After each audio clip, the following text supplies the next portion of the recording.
brought to you by Silver Pumps. Top quality और consistent performance के लिए सिर्फ सिल्वर पंप्स, नाम याद रखना। हिंदुस्तान के सम्मानीय गृह मंत्री आदरणीय अमित शाह जी, उनको नीमच जाना था, इसलिए हम यहाँ पर उनको रिसीव करके उनको नीमच के लिए विदा करने के लिए आए। और बाकी तो सब कार्यकर्ता उनसे मिलने के लिए आए थे तो सब मिल लिए, तो सब हम भी विदा हो रहे हैं साथ में। ठीक है। जब से पास हुआ है तब से कई सरकार के पोस्टर भी लगे, चाहे वो अशोक गहलोत, सचिन पायलट, उदयपुर में भी लगे थे, उदयपुर में भी ऐसे पोस्टर लगे। नहीं तो पोस्टर किस प्रकार के लगे यहाँ पर? नहीं, वक्फ बोर्ड के लिए तो पोस्टर किस निमित्त लगाए ये मुझे नहीं मालूम। आपके यहाँ किस प्रकार के पोस्टर लगे और क्यों लगे? कांग्रेस सीधा बीजेपी का आरोप लगा रही है।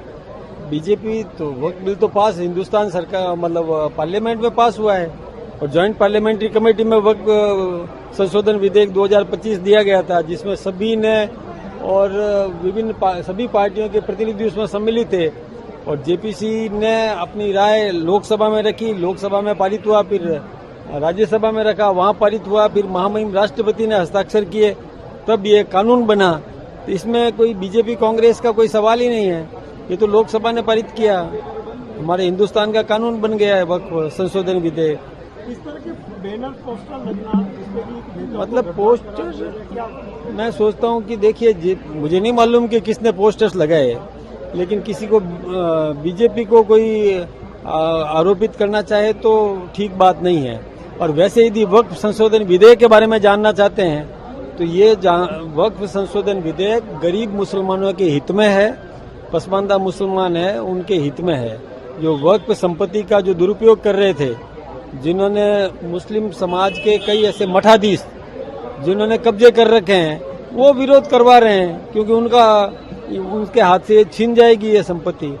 और बाकी तो वक्फ की संपत्ति का जो लाभ है वो गरीब मुसलमानों को मिलने वाला है, उनको मिलने लगेगा।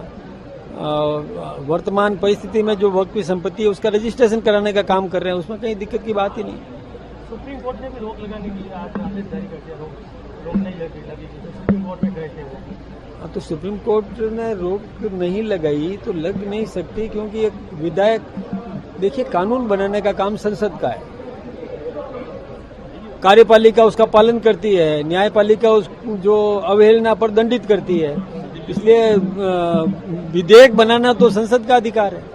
नेशनल हेराल्ड को लेकर जयपुर में बड़ा प्रदर्शन किया गया, वो उसमें सोनिया गांधी जी, राहुल गांधी जी और वाड्रा ये दोषी है, अपराधी हैं, इनके खिलाफ ईडी ने समन भी जारी किया है और जांच चल रही है।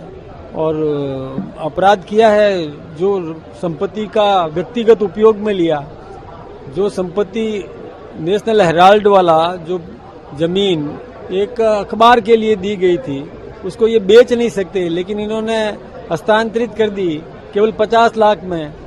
ये तो अपराध है, इसमें तो दंडित होंगे वो कानून का काम करेगा, हमारे कहने से कुछ नहीं होता। और ये जो है मुकदमा भी दर्ज हुआ था जिस समय कांग्रेस का शासन था, उस समय सुप्रीम कोर्ट ने दर्ज कराया, कोई बीजेपी ने दर्ज कराया नहीं।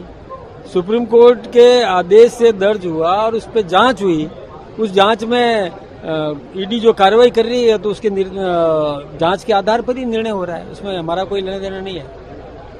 हमारा इतना ही लेना देना है कि न खाएंगे न खाने देंगे, बस, इससे ज्यादा कुछ नहीं। हर्षवर्धन जी ने कल जो कार्रवाई हुई थी, उन्होंने बाद में कहा था देख लूंगा मैं, वो किस तरह से देखते हैं? अब भाई देखो, मैं ये इसमें कुछ नहीं कहना चाहूंगा, कौन देखे, आज भी देख ही रहे हैं, वो सबको देख ही रहे हैं, इसमें कहीं दिक्कत की कार्रवाई को किस तरह देखते हैं? मैं कोई कार्रवाई, देखिए कानून का काम करता है, इसमें हमारा कोई लेना देना नहीं है। मैं साफ कह रहा हूँ, कोई ये संस्थाएं स्वतंत्र संस्थाएं, ये जांच के आधार पर चलती है, किसी के कहने सुनने के आधार पर नहीं चलती। और हमने कांग्रेस क्या सोचती, उन्होंने हमेशा इन संस्थाओं का दुरुपयोग किया, वो सोचते हैं कि हमने भी किया होगा, हम नहीं करते।